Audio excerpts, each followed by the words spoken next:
Hello दोस्तों, welcome back to favourite channel forest blasters. और मैं हूं आपका होस्ट। अभी एक बेहतरीन दिन, बहुत सारे टारगेट्स, टीपी सब हिट और काफ़ी प्रॉफिटेबल दिन रहा।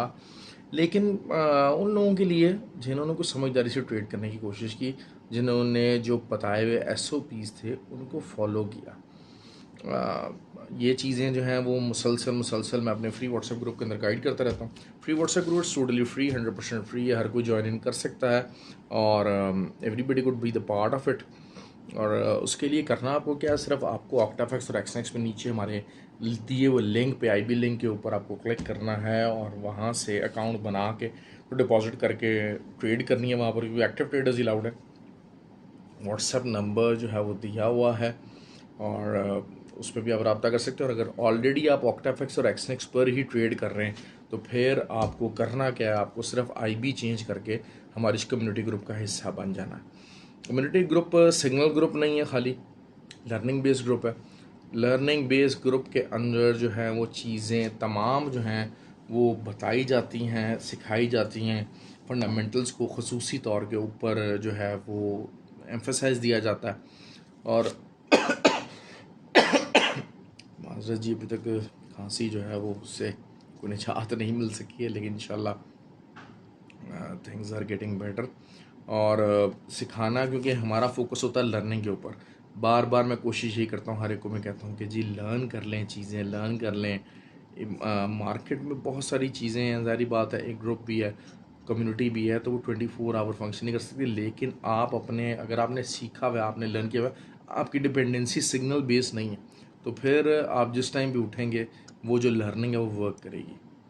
अब जो है वो गोल्ड का बताया था कि जी सेल कीजिएगा 54 तक आएगा, 54 से लेकर 51 एक बाइंग एरिया बताया था। 54 से ही एग्जैक्ट बाइंग निकली, 58 तक गई। अच्छा, अब तो जिन लोगों ने हमारा एसओपी फॉलो किया, वो एसओपी यही है कि 30 to 40 पिप्स अगर ट्रेड आपकी पॉजिटिव जाती है तो आप अपना एसएल एंट्री पॉइंट के ऊपर कर लें, ताकि अगर मार्केट है अगर वापस भी आ जाएगी तो आपको लॉस नहीं होगा।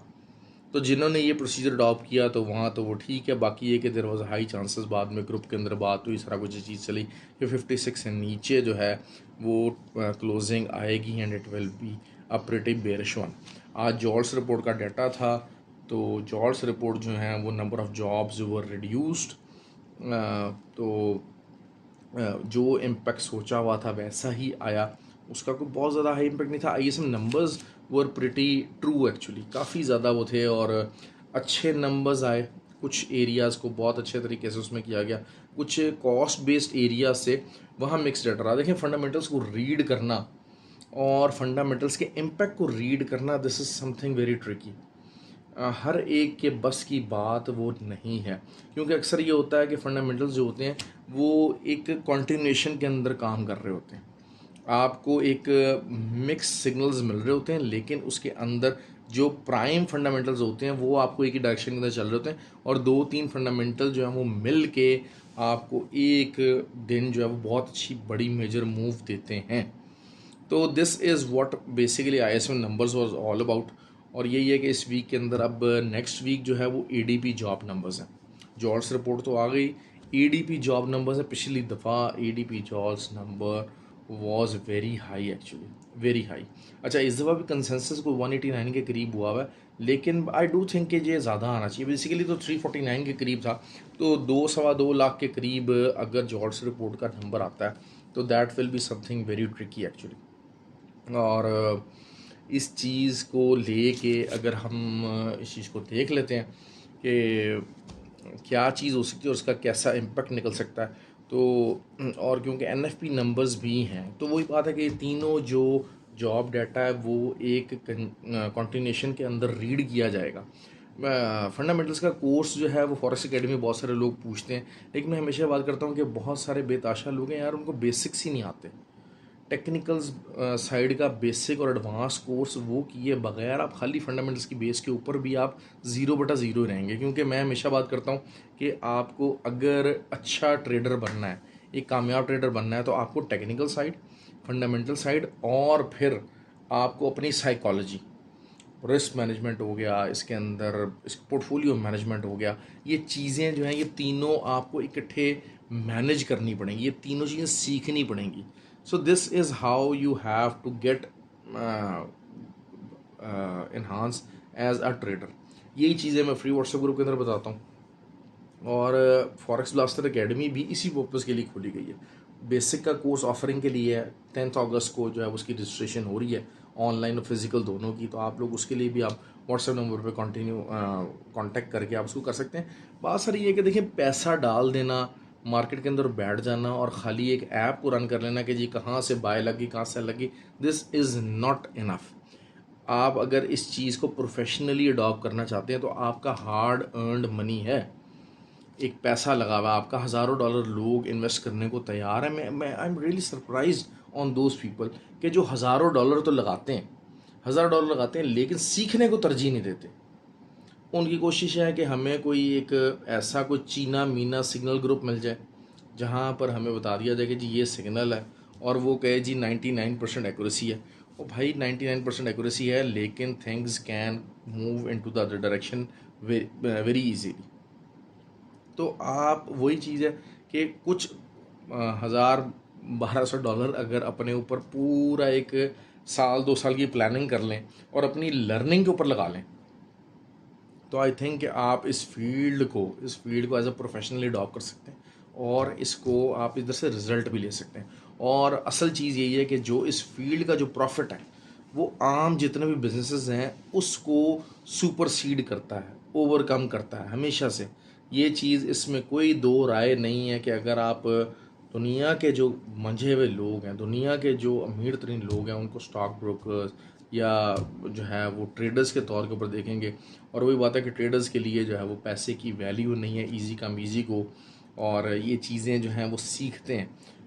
तो मैं आपको भी यही बात कहूँगा कि भाई सीखने पर तवज्जो दें. ये जो चीने मीने सिग्नल ग्रुप हैं, इन चीज़ों को अवॉइड करें भाई, इन चीज़ों को अवॉइड करें.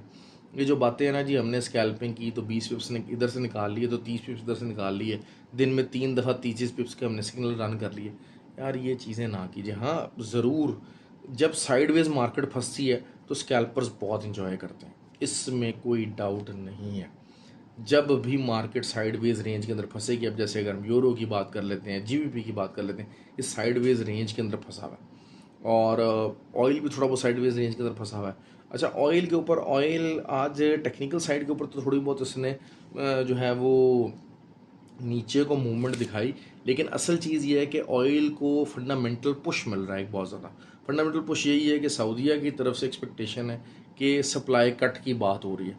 बट आई हाईली डाउटेड कि सऊदीया ऐसी कोई सप्लाई कट की बात अब करेगा. ये मैं आपको बात बता दूँ, it is something very very big out of question कि शायद वो सप्लाई कट की बात करना चाहे. It will be a difficult decision लिए जा सकते हैं, लेकिन सप्लाई कट की अगर हम वो बात करते हैं तो ये चीज़ उसको, जो ऑयल की प्राइसेस उसको सपोर्ट दे रही है और उसको बुलिश आउटलुक दे रही है. और बुलिश आउटलुक जो है वो आज, जैसे अभी इस टाइम पे मार्केट तकरीबन 81.6 के ऊपर थी, तो मार्केट जो है वो क्या कर सकती है, मार्केट 83-84 तक जा सकती है, जस्ट इन कंपैरिजन के. हाँ जनाब, जो इस किस्म का कोई सऊदीया का डिसीजन आ जाता है जो कि ऑयल को बुलिश कर दे, इट कैन डू दैट ना. लेकिन ओवरऑल मैं बार बार कोई बात करूँगा कि ये एरियाज़ हैं, टेक्निकल साइड को अगर हम देखते हैं तो यहाँ पर इन एरिया से बहुत दफ़ा रिजेक्शन ऑयल में आ चुकी है, और बड़ी लंबी रिजेक्शन आई है. मतलब कि आप 1000 पिप्स और 1500-1600 पिप्स की बात करें, इतनी लंबी रिजेक्शंस यहाँ से आए हैं. तो this could be the area जो कि आपको इतनी लंबी रिजेक्शन दोबारा से दे. ठीक हो गया. तो मैंने अपना वर्डिक्ट बता दिया है कि हाँ जी ठीक है, अगर ऊपर भी जाता है तो आप सेलिंग कीजिए, क्योंकि इवेंचुअली देखें मार्केट के अंदर क्या हो रहा है.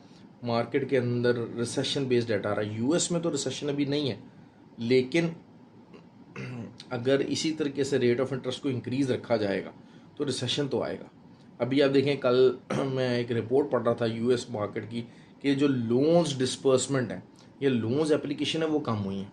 अब लोन्स जो हैं वो एक बिज़नेस इन्वायरमेंट के अंदर, एक ऐसा इन्वायरमेंट जहाँ पर इंटरेस्ट रेट बहुत ज़्यादा लो है, तो वहाँ पर जो लोन्स हैं वो क्या इंडिकेट करते हैं, वो इंडिकेट करते हैं बिज़नेस इन्वायरमेंट के. हाँ जनाब ठीक है, the people are spending money on the businesses particularly. और इवन कि अगर कोई लोन भी अगर वो ले रहे हैं तो obviously they are going to spend it over there. Spend का मतलब ये है कि वो इकोनॉमी के अंदर सर्कुलेट होगा और जिससे इन्फ्लेशन इंक्रीज़ होगा। देखें, जो मार्केट का सिनर्जिस्टिक इफेक्ट होता है वो ये होता है कि अगर गवर्नमेंट कोई जो है वो 100 बिलियन का प्रोजेक्ट शुरू करती है तो उसमें से टैक्स काटती है, उसके बाद वो आगे मूव होता है, आगे से आगे सैलरीज़ की मद में जाता है, सैलरीज़ के बाद वो सप्लाईज़ की मद में जाता है, तो एक पूरा विशियस साइकिल है। और वो घूम के होता क्या है कि जनाब जो है ना कोई 80-90 बिलियन जो है, 100 बिलियन का प्रोजेक्ट अगर 80-90 बिलियन उस पर गवर्नमेंट को टैक्स इकट्ठा हो जाता है और जो आपकी इकॉनमी होती है उसके अंदर 400-500 बिलियन बन के रोल हो जाता है। तो that is how mainly the economy function. तो अगर अब लोन्स कम डिस्पर्स हो रहे हैं तो इसका मतलब ये है कि इन्फ्लेशन कम होने के चांसेस बहुत ज़्यादा हैं। एक बहुत बड़ा इंडिकेटर है ये इन्फ्लेशन कम होने का, क्योंकि इसका मतलब यही है कि लोगों के हाथों में पैसा कम जा रहा है और वो कम घुमा रहे हैं। तो ये चीज़ जो है वो इस चीज़ को आपको समझना चाहिए। तो अब अगर हम जो है इस पॉइंट ऑफ व्यू से हम अगर बात करते हैं तो फिर रिसेशन की तरफ इकॉनमी का आना तय हो जाता है। थोड़ा टाइम ले जाता है, थोड़ा सा टाइम ले जाएगा, थोड़ा सा मतलब वही बात है कि 1-2 महीने जो पहले आना है उसको एक आध महीना मज़ीद रिसेशन को स्ट्रेच करके इन्फ्लेशन पे काबू कर लिया जाएगा। ये चीज़ ज़रूर आती है, लेकिन इन्फ्लेशन जितनी हाई है it is a tough nut to crack. I am telling you that it is a tough nut to crack. और इस चीज़ का इम्पैक्ट इवेंचुअली पड़ेगा, ऑयल के ऊपर पड़ेगा, लाजमी पड़ेगा, और उसके अलावा नास्डैक के ऊपर भी पड़ेगा। क्यों? क्योंकि टेक कंपनीज़ हैं, सारा कुछ है, उनके नेक्स्ट क्वार्टर के अंदर जो टारगेट्स होंगे, नेक्स्ट क्वार्टर के अंदर जो रेवेन्यूज़ होंगे, they are going to shrink for sure. ये कभी भी नहीं होगा कि जनाब जो है ना उनके अगर इकॉनमी रिसेशन की तरफ मूव करती है तो जो है वो ना हो। और आईएसओ नंबर्स के ऊपर थोड़ा सा अगर आप ध्यान दें, इसको डिटेल में समझने की कोशिश करें तो रिसेशन बेस्ड डाटा आया है। और नास्डैक की जो है वही चीज़ है कि 15,830 की एक तगड़ी रेजिस्टेंस मौजूद है। इसके अंदर मार्केट फिर रही है 15,830 से लेके 15,670 तक की रेंज है। ये तकरीबन 150 पिप्स की रेंज है। मैंने कहा ना कि ऐसी रेंज के अंदर स्कैल्पर्स बहुत ज़्यादा एंजॉय करते हैं। ऊपर से एसएल दिया सेल मारी, नीचे से एसएल दिया बाय की, तो दे कुड एक एक दिन के अंदर 2-2 दफ़ा आपको मौका मिल जाता है। और नैस्डैक और ऑयल मेरे फेवरेट पेयर्स हैं। क्यों? क्योंकि वॉलेटिलिटी पेयर्स हैं, वॉलेटिलिटी होती है। जिन पेयर्स के अंदर वॉलेटिलिटी आपको अच्छी मिले आपने उसी के अंदर ट्रेड करनी है। एक्सएनजी को आज कवर करूँगा। एक्सएनजी की आज बड़े दिनों के बाद 2.62 से नीचे क्लोजिंग आ गई है। अब जब नीचे क्लोजिंग आ गई तो इसका क्या मतलब है? इसका यही मतलब है कि मार्केट नीचे को जा सकता है। और मार्केट जो है वो 2.42 2.45 इन लेवल्स को आप देख सकते हैं आने वाले इसी वीक के अंदर बहरहाल जो है ना इसको आना चाहिए एक दफ़ा, और फिर वहाँ से आप दोबारा बाय की ट्राई कर सकते हैं विद द प्रोबेबिलिटी ऑफ 2.62 और 2.76 के टारगेट्स के साथ।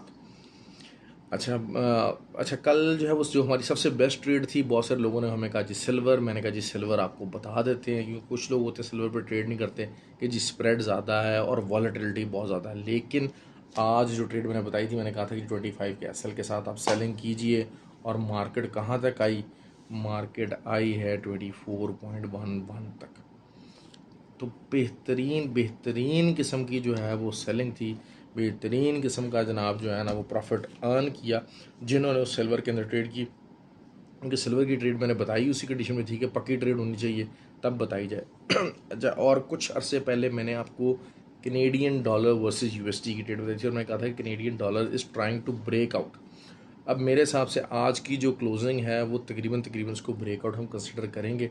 और अगर जो है वो 1.325 यहाँ के एरिए पे आता है, रीटेस्ट करता है और यहाँ पर एक दोबारा से बुलिश कैंडल्स बनाता है, तो आप इसको होल्ड कर सकते हैं up to the level of 1.365। लंबा टारगेट दे रहा हूँ, बड़ा टारगेट दे रहा हूँ, ये चीज़ कर सकते हैं।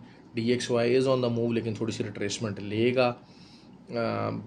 थोड़ी बहुत हल्की फुल्की जो है वो यूरो के अंदर सेलिंग आई। यूरो का मैंने आपको नीचे का लेवल बताया हुआ है। थोड़ा बहुत अगर ऊपर जाता है दोबारा आप उसको सेल कीजिएगा, लेकिन एसएल के साथ कीजिएगा। क्योंकि मार्केट है, कोई भी न्यूज़ उसको हिला सकती है। लेकिन मैं जो एक्सपेक्ट कर रहा हूँ वो ये कर रहा हूँ कि कल ईडीपी जो जॉब रिपोर्ट है वो ऑन द हायर साइड आएगी, जिसकी वजह से डीएक्सवाई दोबारा से अपनी पेस पकड़ेगा, जो कि मॉर्निंग के अंदर थोड़ा बहुत अपोजिट साइड के ऊपर चलेगा। लेकिन ईडीपी जॉब रिपोर्ट अगर आती है और 225 और 250 के करीब जो है वो 2,50,000 के करीब जॉब्स क्रिएट होती हैं कल, तो फिर आपको जो है वो ये रिपोर्ट आपको ऊपर की तरफ जाती नज़र आएगी और आपको DXY थोड़ा सा दोबारा स्ट्रेंथ में आता नज़र आएगा। Same goes with the GBP is under pressure और it is under the belt. और वही चीज़ है कि अगर 1.265 में मिलता है तो आप जरूर यकीन बाय कीजिए, it will be a good buying area. और उसके नीचे 30, 40, 50 पिप्स का एक एसएल लगाइए, फॉर्मेशन देख लिया करें। देखिए मैं ये बात करता हूँ कि आपको बेसिक जो ट्रेडिंग स्किल्स है ना वो होनी चाहिए। बेसिक का एक आधा कोर्स आप लाजमी कर छोड़ें, ताकि आपको बहुत सारी चीज़ें जो है समझ आ जाएंगी कि अच्छा यार यहाँ पर एंट्री बन भी रही कि नहीं बन रही। लेवल ज़रूर है, देखिए रेजिस्टेंस होती है ना, बेतहाशा टाइम ऐसा होता है कि रेजिस्टेंस के ऊपर मार्केट रिस्पॉन्ड नहीं करती, प्राइस रिस्पॉन्ड नहीं करता, क्योंकि उसके पीछे फंडामेंटल पुश आया होता है। तो आप क्या करेंगे, यार नहीं वो एरिया बताया था तो हमने तो डाल दी। ऐसे तो नहीं होना चाहिए ना भाई। थोड़ा बहुत कुछ लर्निंग का, थोड़ा बहुत कुछ मटेरियल अपना भी होता है, कुछ सीखा हुआ होता है इंसान ने, कुछ चीज़ होती है उसको अप्लाई कर देता है। अच्छा इसी तरीके से सपोर्ट है, सपोर्ट के ऊपर अगर जो है वो सपोर्ट टूट जाती है, अगर कोई फंडामेंटल पुश आ जाता है तो वो सपोर्ट टूट जाती है। अब सिल्वर की बात करते हैं तो वही 24.115 से लेके या 11 से लेके 24.22 का एरिया, ये एक सपोर्ट एरिया है। और यहाँ से रिट्रेसमेंट दोबारा जो है वो 24.5 और 24.6 काफ़ी ज़्यादा पैसे बता रहा हूँ यहाँ तक आ सकती है। तो this can be a good area. अगर आप नीचे का एसएल देखें, आप बाय करना चाहें तो आप कर सकते हैं। GBP JPY डबल टॉप के ऊपर ही ऑसिलेट कर रहा है, लेकिन मोमेंटम इज़ नॉट देयर, क्योंकि GBP का मोमेंटम थोड़ा सा लूज़ हुआ है। GBP का इंटरेस्ट रेट इंक्रीज़ होने का इंतज़ार है, लेकिन आई डोंट नो कि जो है वो, आई थिंक कि थोड़ा सा GBP को अब थोड़ा सा अपना जिसे कहा जाता है कि कूल ऑफ होना होगा। GBP चाहे JPY के अगेंस्ट है, चाहे हर चीज़ के अगेंस्ट है, उसको कूल ऑफ होना पड़ेगा। This is what I am foreseeing in the market regarding the GBP और JPY। और एक अच्छे सेलिंग एरिया के ऊपर है, डबल टॉप फॉर्मेशन है, ऊपर का एसएल लगाएं और नीचे सेल मारिए। ये चीज़ यही जो है वो USD JPY का अगर आपको 144.25 मिलता है तो एक अच्छा सेलिंग एरिया है। उस सेलिंग एरिया को जानने मत दीजिएगा। मैं बार बार को बात कर रहा हूँ, जो क्रॉस पेयर्स होते हैं ना वो हमेशा थोड़ी सी ज़रा उनकी मूवमेंट स्लो होती है और वन डायमेंशनल होती है, लेकिन जब उनकी मूवमेंट स्टार्ट होती है तो it is always big box and big money. ये उनके साथ हमेशा से तय है। तो आपको क्रॉस पेज के साथ थोड़ा सा पेशेंटली काम करना पड़ता है, लेकिन once they start moving in your direction it is all about getting the money. और गोल्ड की बात कर लेते हैं जी। गोल्ड का सपोर्ट एरिया है बेसिकली यहाँ पर, जहाँ पर गोल्ड खड़ा हुआ है, गोल्ड का सपोर्ट एरिया है। रिट्रेसमेंट आ सकती है 54 का हमारा पहला TP होना चाहिए, वहाँ तक रिट्रेसमेंट आ सकती है। 37 का अगर जो है वो SL लगाते हैं, 37 38 का SL लगाइए। लेकिन अगर कहीं 34 तक मार्केट आ जाती है तो फिर SL 31 का होगा। मार्केट आ सकती है, पहले नीचे की तरफ ही मूवमेंट जा सकती है। Overall gold is bearish. Buy की ट्राई करना चाहते हैं तो ज़रूर कीजिएगा। यहाँ से ये एरिया है, देखें H4 के अंदर डबल बॉटम बना हुआ है।